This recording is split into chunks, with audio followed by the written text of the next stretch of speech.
ఇదే అంశంపైన మాట్లాడడానికి ప్రముఖ రాజకీయ విశ్లేషకులు బండారు రామ్మోహన్ రావు గారు మాట్లాడుతున్నారు. రామ్మోహన్ రావు గారు నమస్తే, గుడ్ మార్నింగ్. శ్రీకాంత్ గారు నమస్తే, గుడ్ మార్నింగ్. ఒక బెస్ట్ పార్లమెంటేరియన్ సామాన్యులపైనే మాట్లాడారు, సామాన్యులతోనే ఉన్నారు. సో ఆమ్ ఆద్మీ పార్టీ ఏదైతే గతంలో ఒక యాంటీ కరప్షన్ ఉద్యమాన్ని తీసుకున్నటువంటి నేపథ్యం ఉందో అదే సిద్ధాంతాలతో రాఘవ్ చద్దాను కూడా మనం చూసాం. ఇప్పటివరకు మొన్న జరిగినటువంటి సభల్లో కూడా ఆహార కల్తీ గురించి మాట్లాడారు, టోల్ ప్లాజాల దోపిడీ గురించి మాట్లాడారు, మొబైల్ రీఛార్జ్ జనరల్గా మనం రెగ్యులర్గా ఫేస్ చేసేదే మొబైల్ రీఛార్జ్, దానిపైన మాట్లాడారు. చాలా రకాలైనటువంటి సమస్యలు, గిగ్ వర్కర్ల పైన మాట్లాడారు. వీళ్ళకి యాక్సిడెంట్లు అయితే వాళ్ళ పరిస్థితి ఏంటి అని వాళ్ళ రూపంలో వాళ్ళ కోసం ఒక డే కేటాయించి ఈ బికమ్ ఏ డెలివరీ బాయ్, ఆయనే డెలివరీ బాయ్ లాగా అవతారం ఎత్తి ఒక రోజంతా పనిచేసినటువంటి పరిస్థితి. బట్ ఇట్లాంటి వ్యక్తి కూడా ఈరోజు రాజకీయాలకు బలయ్యారా? ఎట్లా చూడొచ్చు? శ్రీకాంత్ గారు, మీకు అట్లాగే రాజ్ న్యూస్ ప్రేక్షకులు నమస్కారం. మీరు అన్నట్టు చాలా అభ్యుదయకరమైన అంశాల గురించి, ముఖ్యంగా సమాజంలో రోజువారీ నలుగుతున్న అంశాల గురించి మీరు చెప్పిన అన్నిటితో పాటు ఇంకా విమానాశ్రయాల్లో ఇప్పుడు విమానాలు స్లిప్పలు దొరుకున్న వాడు కూడా ఎక్కే పరిస్థితి వస్తుందని మోడీ గారు అన్నారు కదా.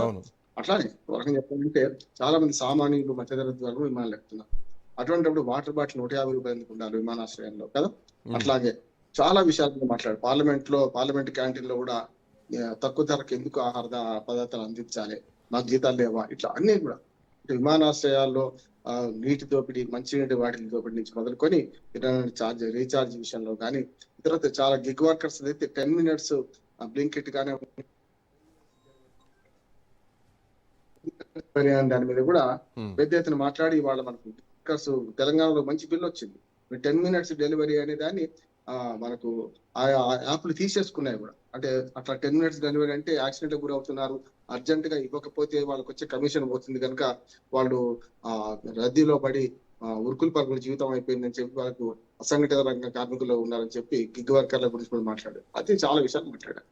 ఇందులో ఏమంటున్నానంటే ఒక రకంగా చెప్పాలంటే డిప్లొమాట్ అయిన అరవింద్ కేజ్రీవాల్ పాత్ర కూడా ఎక్కువ ఉందన్నమాట. ఎందుకంటే తన పార్టీ వాడిని ఎప్పుడు కూడా ఉదాహరణ చెప్తాను.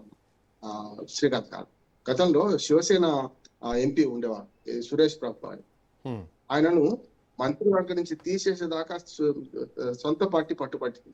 ఎందుకంటే నా ఖాతా హాయ్ నా ఖిలాతా హాయ్ అని ఆయన మీద ఆరోపణ. అంటే తిననీయడని.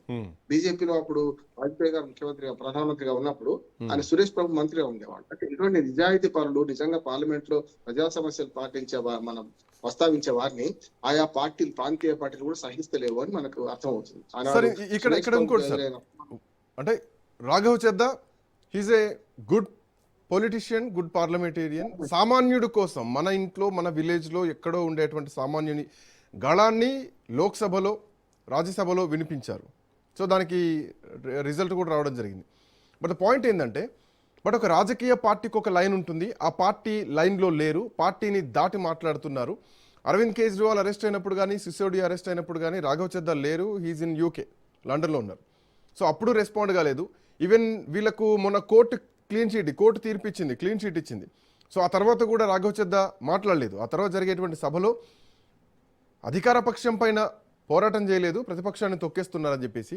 సో సొంత ప్రయోజనాల కోసం మాట్లాడుతున్నారు, ఆయన ఇన్ఫ్లుయెన్స్ చేసుకుంటున్నారు సోషల్ మీడియాలో కానీ, లేదంటే ఆయనను రేపొద్దున దేశ ప్రధానిగా క్రియేట్ చేసుకునేటువంటి స్థాయిలో మాట్లాడుతున్నారు అన్నటువంటి కోణం కేజ్రీవాల్ చూసారా? అందుకే ఈరోజు వేటు వేశారా పార్టీ లైన్ దాటున్నారని? మనకు సినిమా ఉంది, మమ్ముట్టి హీరో ఉంటాడు, చూసింది కదా, శిష్యుడు ఎదుగుతుంటే ఓడిపోతాను. అట్లాగే నాకు కేజ్రీవాల్ కనపడుతుంది. కేజ్రీవాల్ ఎక్కడి నుంచి ఎదిగాడు? నేను కేజ్రీవాల్తో సన్నిహితంగా మనకు మన ఆమ్ ఆద్మీ పార్టీ పుట్టక ముందు మనకు లోక్పాల్ బిల్ మీద అయినప్పుడు నేను ఉద్యమంలో పాల్గొన్నాను, వారం రోజులు ఢిల్లీలో ఉన్నాను అప్పుడు నేను. ఎందుకంటే వారికి ప్రచారాన్ని కూడా నేను ఆంధ్రప్రదేశ్ తరఫున, మన తెలంగాణ తెలుగు ప్రజల తరఫున వెళ్ళి ఆంధ్రప్రదేశ్ భవన్లో ఉండుకుంటూ ప్రచారం చేశాను కూడా, సమస్య లేదు. కానీ ఏమవుతుందంటే ఆనాడు మీకు లోక్పాల్ బిల్లు మీద ఉద్యమంతోనే కదా కేజ్రీవాల్, అంతకుముందు ఎవడు కేజ్రీవాల్ కేవలం స్వచ్ఛత పరివర్తన అనే స్వచ్ఛంద సంస్థ పెట్టుకున్నవాడు కదా.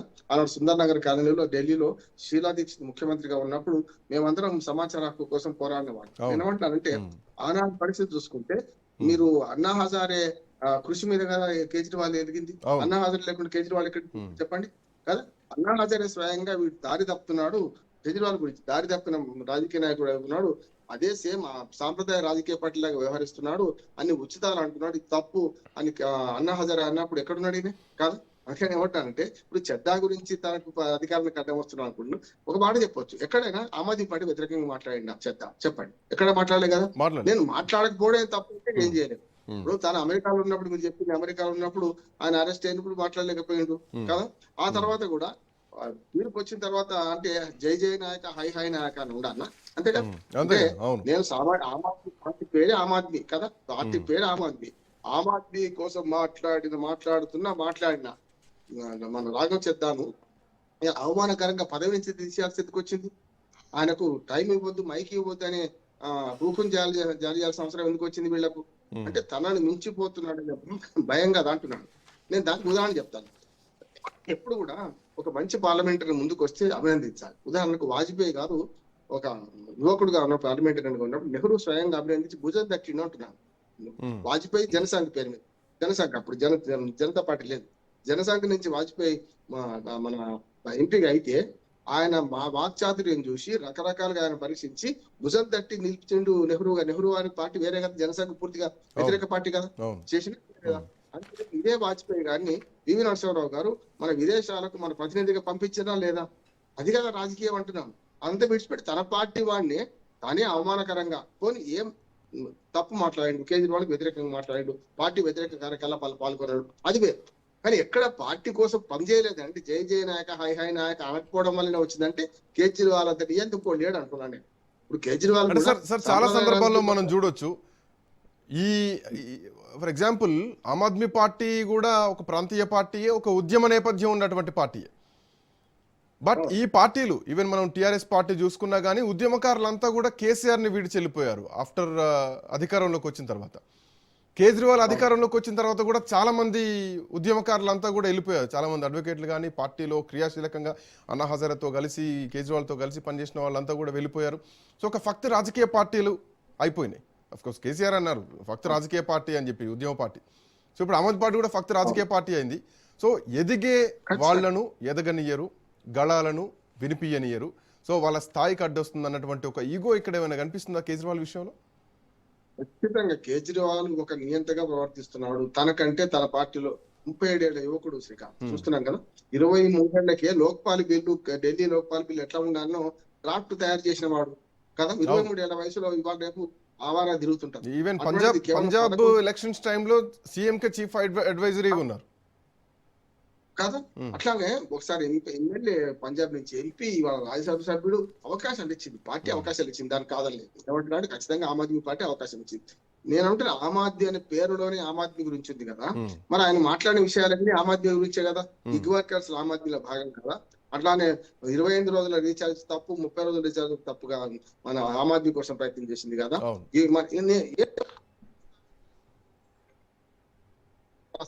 ప్రతి అంశం కూడా ఆమ్ ఆద్మీ కోసం ప్రయత్నం చేసింది కదా కదా. అటువంటి అప్పుడు ఆమ్ ఆద్మీ కోసం ప్రయత్నం చేసిన ఆయనను అవమానకరంగా డిప్యూటీ లీడర్షిప్ నుంచి తీసేయడం ఒక తప్పు. తర్వాత మీకు ఆయన వ్యక్తిగతంగా టైం ఇవ్వద్దని స్పీకర్ కు రాజ్యసభ చైర్మన్ ఉత్తరం రాసిందంటే ఎంత దుర్మార్గం. స్పష్టంగా ఇష్టం లేదు. నెంబర్ 1 తాను మాత్రమే సుప్రీంగా ఉండాలి. అంతేందుకు అతిశీ కూడా ముఖ్యమంత్రి ఉన్నప్పుడు ఈయన జైలు నుంచి ఇప్పుడు జనరల్ గా ఏం చేయాలి, ఒక ఆరోపణ రాగానే ఒక మంచి సచ్చేతుడు అయితే ఏం చేస్తారంటే రాజీనామా చేస్తారు అంటున్నారు. ముఖ్యమంత్రిగా ఆయన ఆరోపణలు వచ్చి జైలుకి వెళ్ళే సందర్భంలో జైల్లో నుంచి పాలించింది కదా. మనకు రాజ్యాంగంలో ఎక్కడ రాసి ఇటువంటి వాళ్ళు జైలుకు పోతారు, జైలు కూడా పరిపాలిస్తారని మనం అనుకోలేదు రాజ్యాంగ నిర్మాతలు. కనుక అంబేద్కర్ గారు కానీ ఆయన పుట్టాంగ నిర్మాతలు కానీ ఇటువంటి దుర్మార్గంగా ఇట్లా జైల్లో ఉండి కూడా మేమే సాగించుకుంటామని అనుకోలే. కనుక అతిశిని ఎప్పుడు పెట్టిండ్రు? తప్పనిసరి అతిశిని పెట్టిండ్రు. అతిశికి ఏమైనా అధికారాలు ఇచ్చిండా? అన్ని మన పైన నడిపించింది కదా. అందుకనే నయాన్ని ఎంతగా అధికారం ఇవ్వలేదు, పక్కన కుర్చీ కూడా పెట్టారు, ఖాళీ కుర్చీ కూడా పెట్టారు. భారతుడు పట్టాభిషేకం పాదుక పట్టాభిషేకం శేఖర్ లాగా పక్కన కుర్చీలో కూర్చొని పరిపాలన చేసింది. చూసినాం కదా. సరే చెద్దా విషయంలో, రాఘవ్ చెద్దా విషయంలో బీజేపీ హక్కును చేర్చుకుంటుందా? ఎందుకంటే హీఈస్ ఏ గుడ్ లీడర్, భవిష్యత్తు ఉన్నటువంటి లీడర్. అట్లాంటి రాఘవ్ చెద్దా రేపు పొద్దున ఢిల్లీ రాజకీయాలు శాసించేటువంటి స్థాయిలో ఉంటాడని చెప్పడం ఎట్లాంటి సందేహం లేదు. ఎందుకంటే పంజాబ్ కోసం పనిచేశారు, పంజాబ్ ఎన్నికల్లో ఆమ్ ఆద్మీ పార్టీ గెలవడం కోసం రాఘవ్ చెద్దా పనిచేశారు. రేపు పొద్దున కేజ్రీవాల్ని ఢీకొట్టడంలో రాఘవ్ చెద్దా ఉండడా అని అంటే ఖచ్చితంగా ఉంటాడని చెప్పొచ్చు. ఎందుకంటే ఆయనకు ఆ వయస్సు ఉంది, ఆయనకు ఆ తెలివి ఉంది, సామాన్యుడి కోసం మాట్లాడుతున్నాడు. సో రేపు పొద్దున రాఘవ్ చెద్దా నిర్ణయం అట్లాగే ఉండేటువంటి అవకాశం ఉంటుందా? బీజేపీ ఏమైనా వెనక నుంచి ఎంకరేజ్ చేసే ఛాన్సెస్ కూడా లేకపోలేదు కదా. తప్పు కాదు కదా. నేను ఏమన్నా రాజకీయ పార్టీ సన్యాసుల మఠాలు కావు. ఇప్పుడు కేసీఆర్ అంటుండేవాడు కదా, సన్యాసుల మఠాలు కావు రాజకీయ పార్టీలు అని కూడా. వచ్చిన ప్రతి అవకాశం వినియోగించుకుంటా నేను అంటున్నాను కదా. ఇప్పుడు బీజేపీకి అవసరమైన వాడు అనుకుంటే గతంలో గులాం నబీ ఆజాద్ ని హక్కుని చేసుకుని ఆయనకు అవార్డులు ఇచ్చే, పద్మశ్రీ అవార్డు ఇచ్చిన సందర్భం చూసాం కదా. గులాం నబీ ఆజాద్ ను సొంతం చేసుకునే సందర్భం చూసాం కదా. శశిధరన్ ను కూడా సొంతం చేసుకునే, శశిధరన్ మళ్ళీ పార్టీ మళ్ళీ మన పాలసీ మార్చుకొని మళ్ళీ కాంగ్రెస్ కి మద్దతు చేస్తున్నారు. అది కానీ చాలా మంది కాంగ్రెస్ నాయకులు ప్రోత్సహించి వాళ్ళకు అవకాశం ఇచ్చిన సందర్భం మనం చూసాం కదా. ఏది మన బీజేపీ పార్టీ అట్లాంటి మీరు కూడా చేశారు కదా. నరసింహరావు గారి హయాంలో వాజ్పేయి గారిని పంపడం అయితే చాలా గొప్పనే కదా. బట్ సార్ మీరు అన్నారు శస్తరూర్ విషయంలో పర్సన్ మ్యాటర్ కాదు, party is the matter. So వీళ్ళు పార్టీని వదిలేసి పార్టీ కంటే బిగ్గర్ లాగా ఫీల్ అవుతున్నారు కాబట్టి ఈ రోజు ఇట్లాంటి శస్తరూర్ హైలీ ఎడ్యుకేటెడ్, ఆయన అన్ని దేశాల్లో పర్యటించగలుగుతారు, అందరితో అడ్మినిస్ట్రేటివ్ చేసేటటువంటి కెపాసిటీ ఉన్నటువంటి నాయకుడు. కానీ పార్టీ ఈజ్ ద ఫస్ట్, పర్సనల్గా చూసుకుంటున్నారు. పర్సనాలిటీ కాదు, party is the first. So ఈ నాయకులు పార్టీలను పక్కన పెట్టి వాళ్ళ పర్సనల్ ప్రొఫైల్ కోసం పనిచేస్తున్నారు, పార్టీ లైన్ దాటి అన్నది ఈ శశిథరూర్ విషయంలో కానీ రాఘవ్ చద్దా విషయంలో కానీ కొంత కనిపిస్తోంది అనుకోవచ్చా? నేను అట్లట్లేదు. ఏమంటారు అంటే పార్టీ కాదు ఫస్ట్, దేశం ఫస్ట్ కదా. బట్ రాజకీయ పార్టీలకు పార్టీయే ఫస్ట్ కదా. కాదు, వ్యక్తి కంటే ఇప్పుడు బీజేపీ పాలసీ తీసుకోండి, ఏ పార్టీ అయినా ఎవరైనా వ్యక్తి కంటే పార్టీ మీద, పార్టీ కంటే దేశం మీద, అంతే కదా. బీజేపీ సిద్ధాంతం అదే కదా. అటువంటి అప్పుడు కేజ్రీవాల్ కూడా అదే మాట్లాడాలి, వ్యక్తి కంటే పార్టీ మీద కరెక్టే. కానీ పార్టీ లైన్ దాటి ఎక్కడైనా ఇప్పుడు కేజ్రీవాల్ అవినీతి పరుడు అన్నాడు, ఆయన చెద్ద అంతే కదా. ఎక్కడ కూడా నేను మౌనం అర్ధాంగీకారమా కాదు, మౌనం కూడా ఒక భాషనే ఎందుకు కావద్దంట. ఇదివరకు మౌనం కూడా ఒక భాషనే అంటున్నాను. నేనేమంటున్నా అంటే నువ్వు జైలు నుంచి విడుదల కానీ లేకపోతే కేసు కొట్టేయడం వల్ల నువ్వు సత్యర్థి నువ్వు కానీ రేపు పొద్దున మళ్ళీ హైకోర్టులో కేసు వేసిండ్రు చూసిన కదా. సిబిఐ మీద వ్యాఖ్యలు చేస్తే సిబిఐ కోర్టు మనం చేస్తే ఆటోమేటిక్ గా పైకి పోయిండ్రు, అప్పీల్ పోయిండ్రు. అది రుజువు కాకముందే మిగతా వాళ్ళందరి దాకా అంటే సాంప్రదాయ రాజకీయ పార్టీ లాగా నేను ఎత్తుకు ఆకాశానికి ఎత్తాలా, మొత్తం అంతా సచ్చీరులు అయిపోయింది మా వాడు బయటకు వచ్చిన అనాల్సిన అవసరం ఉండే అని అంటున్నాను. అందుకనే కేజ్రీవాల్ కూడా సాంప్రదాయ రాజకీయవేత్తగా ఉన్నాడు. మూడు ఉదాహరణలు చెప్తాను. ఉద్యమ సమయంలో లోక్పాల్ బిల్లు కోసం ఆనాడు ధర్నాలు నేను కూడా పాల్గొన్నవాని. ఉన్నదానికి ఆయన ముఖ్యమంత్రి మొదటి 49 రోజులు ఉన్నదానికి తేడా ఉందా లేదా? తర్వాత 2 సార్లు ముఖ్యమంత్రిగా, ఢిల్లీ ముఖ్యమంత్రిగా ఉన్నప్పుడు మీరు సాంప్రదాయ రాజకీయవేత్తలాగా అన్ని ఫ్రీ అన్నారా లేదా? నేనన్నా సారా మంచలే డబ్బు మంచలే కానీ అన్ని అనుచిత ఉచితాలు ఆయన ఇచ్చే వచ్చిన ఢిల్లీ ప్రజలు ఎందుకు, ఢిల్లీ ప్రజలు విద్యుత్ అన్నాడు, అన్ని రకాలుగా ఉచితంగా ఇచ్చాడు, అన్ని రకాలుగా రైతులు ప్రకటించి సాంప్రదాయ పనులు కదా. నేనేమంటానంటే మనకు అరవింద్ కేజ్రీవాల్ కూడా అన్నా హజారే ఉద్యమం నేపథ్యంలో మొదటి పెట్టెక్కి అన్నా హజారే వీడు అవినీతి పరుడు అవుతున్నాడు, నష్టపడుతున్నాడు, దేశానికి నష్టం అని అన్నా హజారే వ్యతిరేకంగా ప్రచారం చేసిండు. ఏది కేజ్రీవాల్ వ్యతిరేకంగా గురువు గారు ప్రచారం చేసిండు. ఇప్పుడు శిష్యుని దూరం చేస్తున్నాడు.